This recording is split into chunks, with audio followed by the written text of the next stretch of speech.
যে বিষ খেয়ে মরেছে জাহান্নামের বিষ খাবে।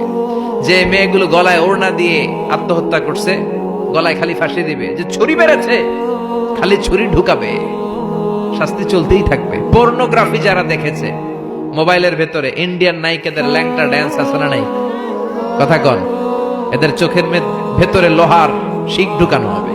যারা পর্নোগ্রাফি দেখেছো, যুবক যারা পর্নোগ্রাফি দেখেছো, যারা উলঙ্গ নারীদের নৃত্য দেখেছো, ওদের চোখের ভিতরে দিয়ে গরম লোহার শিক ঢুকিয়ে দেওয়া হবে। মিথ্যা যারা বলেছে, জাহান্নামের কেচে দিয়ে জিহ্বা কুচি কুচি করে কাটা হবে। অন্যের জায়গা মেরে যারা খেয়েছে, গোটা জমিনটারে ওর কাঁধে চাপিয়ে দেয়া হবে। ঘাড়ে কর। 1 বিঘত জমিন অন্যের কাছ থেকে মেরে খাইছে, 7 তবক জমিন তার ঘাড়ে চাপানো হবে। ঘাড়ে কর, কতটুকু খাইতে পারোস খা। দুনিয়ায় যে বিচারগুলো আমরা পাই নাই, ওই বিচারগুলো সেদিন করবে।